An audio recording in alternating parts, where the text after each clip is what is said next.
Hello అండి, అందరూ ఎలా ఉన్నారు? నేనైతే చాలా బాగున్నాను. ఐ హోప్ మీరు కూడా చాలా బాగున్నారు అనుకుంటాను. ఈరోజు మనం రెగ్యులర్ ఫ్రాక్ కాకుండా ఒక డిఫరెంట్ టైప్ ఫ్రాక్ అనేది స్టిచ్ చేస్తున్నాం. దీనికి నేను టిష్యూ ఫ్యాబ్రిక్ అనేది యూజ్ చేస్తున్నాను.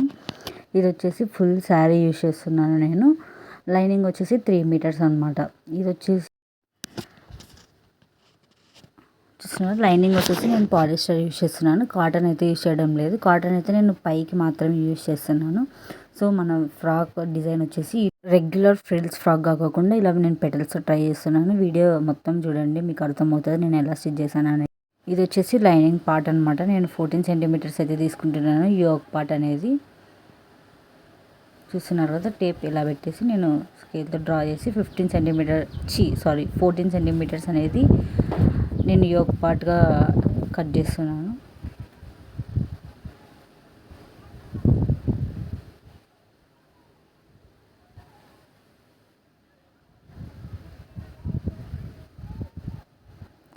మనకి షోల్డర్స్ వచ్చేసి 6.5 అండి. ఇది ఎక్సెల్ సైజ్ వాళ్ళకి.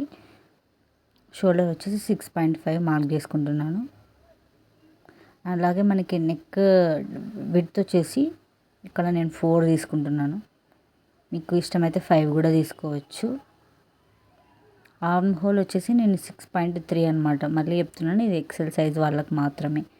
6.3 దగ్గర మనం మార్క్ చేసుకొని ఒక ఖర్చు అనేది పెట్టుకొని దాన్ని మనం స్ట్రైట్ లైన్ డ్రా చేసుకొని వీడియోలో చూపిస్తున్న విధంగా మనం డ్రా చేసుకోవాలి.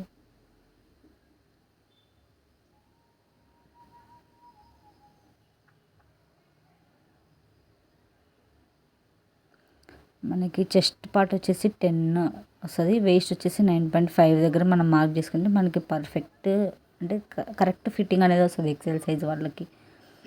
అలాగే మనం ఖర్చుకి మనం ఒక హాఫ్ ఇంచ్ మనకి ఎంత ఎక్స్ట్రా కావాలంటే మనం ఎంతైనా తీసుకోవచ్చు. నేను ఇక్కడ ఒక హాఫ్ సెంటీమీటర్స్ అలా 1 సెంటీమీటర్ తీసుకుంటున్నాను. ఇప్పుడు నెక్స్ట్ వచ్చేసి దీనికి నేను ఫ్రిల్ హ్యాండ్స్ పెట్టాలనుకుంటున్నాను. సో మనం ఇక్కడ ఆర్మ్ హోల్ డ్రా చేసుకున్న తర్వాత జస్ట్ ఒక హాఫ్ ఇంచ్కి ఇలా వీడియోలో చూపిస్తున్న విధంగా లైన్ డ్రా చేసుకోవాలి. ఎగ్జాక్ట్గా మనం కర్వ్ అనేది తీసాం కదా, అక్కడికి మార్కింగ్ పెట్టుకొని మనం ఆ రెండింటిని కలపాలి. మీరు ఎగ్జాక్ట్గా నేను ఇలా వీడియోలో ఎలా చూపిస్తున్నానో అలా కట్ చేస్తే మీకు పర్ఫెక్ట్ పుష్ హ్యాండ్స్ అనేది వస్తాయి అన్నమాట. ఇది ఇప్పుడు చాలా ట్రెండింగ్లో ఉంది కదా ఈ హ్యాండ్స్. సో మనం నెక్ లైన్ అనేది ఇక్కడ ఆర్మ్ హోల్ దగ్గర నుంచి మనం డ్రా చేసుకుంటాం. మామూలుగా మనం నార్మల్ డ్రెస్సెస్కి పైన నుంచి డ్రా చేస్తాం కదా, అలా కాకుండా ఇక్కడ మనం ఈ ఆర్మ్ హోల్ దగ్గర నుంచి మనం కర్వ్ అనేది ఇట్లా డౌన్కి మార్క్ చేసుకుంటాం. వీడియోలో చూపిస్తున్నాం కదా, సేమ్ ఇలాగా.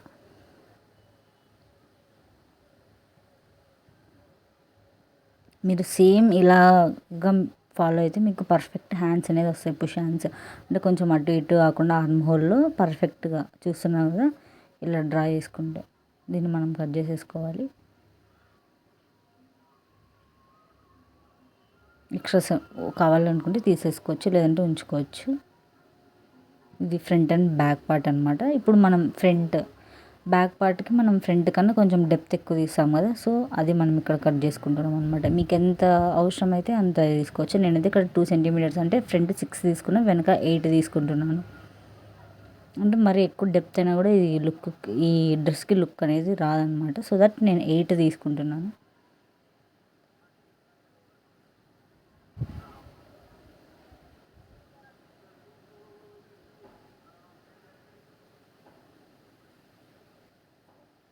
మనం ఇది పుష్ హ్యాండ్స్ కాబట్టి మనం ఆర్మ్ హోల్ దగ్గర నుంచి నెక్ లైన్ అనేది డ్రా చేస్తాం.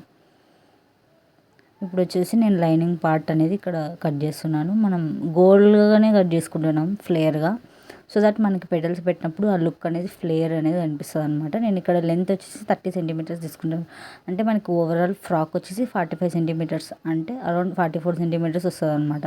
ఈ మెథడ్ వచ్చేసి లైనింగ్ కొంచెం తక్కువ ఉంటే మనం ఈ మెథడ్ యూజ్ చేయొచ్చు. ఆ కట్ చేసిన పార్ట్ అనేది మనం ఇటు సైడ్కి అటాచ్ చేసుకుంటే మనకి ఫుల్ ఫ్లేయర్ అనేది వస్తుంది. ఇక్కడ నేను 8 తీసుకుంటున్నాను. అలాగే +2 యాడ్ చేసుకొని మొత్తం 10 సెంటీమీటర్స్ అండి వేస్ట్కి. ఇది పర్ఫెక్ట్ మెజర్మెంట్.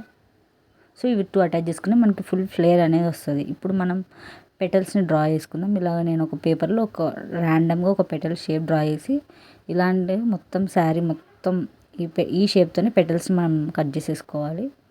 సో కట్ చేస్తే మనకి షేప్ అనేది ఇలా వస్తుంది. దీన్ని మనం ఇలా ఒక అలైన్మెంట్ అనేది మనం చూసుకోవాలన్నమాట. ఆ పెటల్స్ కరెక్ట్గా వేస్ట్కి అనేది చూస్తున్నారు కదా, ఆ వేస్ట్కి అనేది వస్తే కరెక్ట్ స్టిచ్చింగ్ అనేది మనకి కుదురుతుంది అనమాట. ఇప్పుడు మనం ఈ పెటల్స్కి ఒక చిన్న రోజ్ కలర్ది కొంచెం హైలైట్ అయ్యేలాగా ఇది చేద్దాం. ఎందుకంటే రోజ్ కలర్ మొత్తం కలిసిపోతుంది అనమాట, మనకి పెటల్స్ డిఫరెన్షియేషన్ తెలియడం లేదు. సో దట్ నేను ఈ పింక్ కలర్ బార్డర్ అనేది కొంచెం అటాచ్ చేస్తున్నాను. ఇది ఒక జస్ట్ ఒక 1/2 సెంటీమీటర్ ఉండొచ్చు. సో దాన్ని మనం నీట్గా పైపింగ్ లాగా ఫిట్ చేసుకుంటున్నాం. ఇలా చేయడం వల్ల మనకి కొంచెం పెటల్స్ అనేది కొంచెం ఎత్తుకున్నట్టు వచ్చి లుక్ అనేది వస్తుంది అనమాట. నాకు అరౌండ్ 22 పెటల్స్ అనేది పట్టాయి మొత్తం. అంటే వన్ సైడ్ ఒక ఫ్రంట్ సైడ్కి 22 పెటల్స్ పట్టాయి. ఇది బేస్డ్ ఆన్ సైజ్, అంటే మనం ఇంకా తగ్గించుకోవచ్చు ఇంకా పెంచుకోవచ్చు కూడా మన దగ్గర శారీని బట్టి. నేను శారీని బట్టి నేను డిజైన్ చేసుకున్నాను ఇలాగా. నాకు టోటల్ 22 పెటల్స్ అనేది పట్టాయి దీనికి. సో మనకి అవుట్పుట్ అయితే ఇలా వస్తుంది. కొంచెం షేప్ ఎత్తుకున్నట్టు, అంటే మనం ఏం యూజ్ చేయకుండా మనకి ఇలా వస్తుంది షేప్. సో దట్ ఇవన్నీ మనం ఇలా అరేంజ్ చేసుకోవాలి. ఫస్ట్ పిన్స్తో సెక్యూర్ చేసుకున్న తర్వాత మీరు స్టిచ్ చేసుకుంటే బెస్ట్. మనం చూసుకుంటూ ఒకదాన్ని, అంటే మనకి లోపల కనిపించకుండా మనకు ఓన్లీ పెటల్స్ మాత్రమే కనిపించేలాగా మనం దీన్ని నీట్గా అలైన్ చేసుకోవాలి. అలైన్ చేసుకుంటే మనకి ఈజీగా ఉంటుంది వన్స్ పిన్స్ పెట్టడానికి.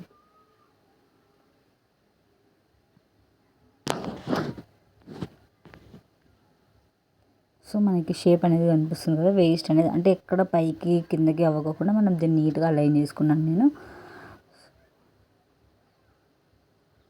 సో ఇలా నేను సెక్యూర్ చేసుకున్నాను అనమాట పిన్స్తో పట్టి. మనకి స్టిచ్ చేసుకునేటప్పుడు ఈజీగా ఉంటుంది ఇలా వేస్తే అనమాట. సో అందుకని నేను ఇలా చేస్తున్నాను. ఇప్పుడు దీన్ని మనం స్టిచ్ చేసుకుందాం. మీకు కావాలంటే మీరు దాన్ని థ్రెడ్స్తో కూడా కదలకోకుండా పెటల్స్ని మనం స్టిచ్ చేసుకోవచ్చు.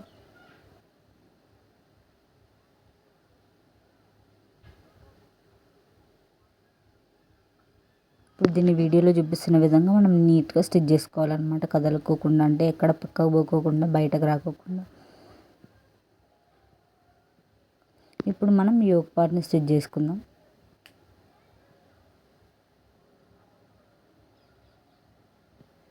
మీకు కావాలంటే ఒక 1 సెంటీమీటర్స్ థ్రెడ్స్ కూడా పెట్టుకోవచ్చు, అంటే మీకు ఫ్రాక్ వెయిట్ అవుతుంది కదా. సో మనకి ఇక్కడ హ్యాండ్స్ సపోర్టివ్గా ఉండడానికి ఒక థ్రెడ్ కూడా అటాచ్ చేసుకోవచ్చు. నేను ఇక్కడైతే అటాచ్ చేయడం లేదు. ఇది వచ్చేసి బ్యాక్ పార్ట్ స్టిచ్చింగ్.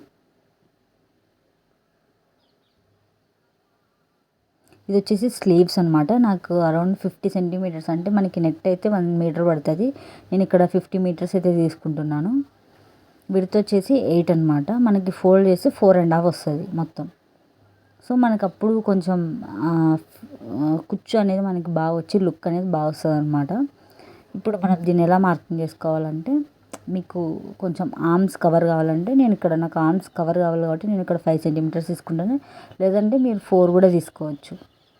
ఇక్కడ చూపిస్తున్నాం కదా ఇటు సైడ్కి, అంటే మనకి నెక్కి 2, ఇక్కడ ఆర్మ్స్కి వచ్చేసి 3 సెంటీమీటర్స్ అనమాట. ఇటు సైడ్కి ఆర్మ్ హోల్ దగ్గర నుంచి 3 సెంటీమీటర్స్ ఇటు సైడ్కి మార్క్ చేసుకుంటే మనకి వీడియోలో చూపిస్తున్న విధంగా మనకి ఆర్మ్స్ అనేది కవర్ అవుతాయి. మనం ఒకవేళ హ్యాండ్స్ రేజ్ చేసినా మనకేం ప్రాబ్లం అవ్వకుండా ఉంటుంది. సో మనకి ఆర్మ్ హోల్ అంటే 6.3 మార్కింగ్ చేసుకున్నాం కదా, దానికి దీనికి కొంచెం స్పేస్ అనేది మనకి ఉండాలన్నమాట. ఇప్పుడు నేను స్లీవ్స్ అటాచ్ చేస్తున్నాను. ఫ్రంట్ మనకి కుచ్చు మనం అంటే 50 సెంటీమీటర్స్ పెట్టినాం కదా, ఆ పార్ట్ని మనం కుచ్చుగా పెట్టాలి.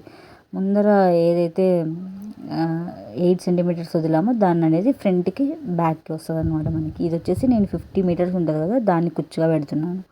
ఆ 50 సెంటీమీటర్స్ మొత్తం మనకి కుచ్చు వచ్చేయాలన్నమాట. సో దట్ అప్పుడు మనకి ఆ లుక్ అనేది బాగా వస్తుంది. వీడియో చూపిస్తున్న విధంగా మనం స్టిచ్ చేసుకోవాలి.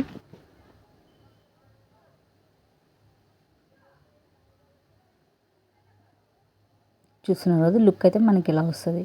ఆ ముందర 4.5 అనేది ఇక్కడ మనకి కవర్ అవుతుంది. ఆ 50 మీటర్స్ అనేది ఆ కుచ్చు రావడం వల్ల ఆ లుక్ అనేది మనకి ఎన్హాన్స్ అవుతుంది అనమాట. సో మనకి ఆర్మ్స్ కూడా కవర్ అవుతాయి. ఇప్పుడు మనం ఫ్రంట్ పార్ట్ని అలాగే యోక్ పార్ట్ని అటాచ్ చేస్తాం అన్నమాట. అంటే చూస్తున్నారు కదా, ఇదైతే నేను కొత్తగా ట్రై చేశాను. ఐ హోప్ మీకు నచ్చింది అనుకుంటున్నాను. వీడియో నచ్చితే ఖచ్చితంగా సబ్స్క్రైబ్ చేసుకోండి, అలాగే లైక్ చేయండి. ఇలాంటి మరి కొత్త కొత్త వీడియోస్ నేను వీక్లీ అప్లోడ్ చేస్తున్నాను. చూస్తున్నారు కదా, ఇలాంటి మరిన్ని అంటే లైక్ డిజైనర్ టచ్ ఉన్న అవుట్ఫిట్స్ కోసం ఛానల్ని సబ్స్క్రైబ్ చేసుకోండి. Thank you for watching.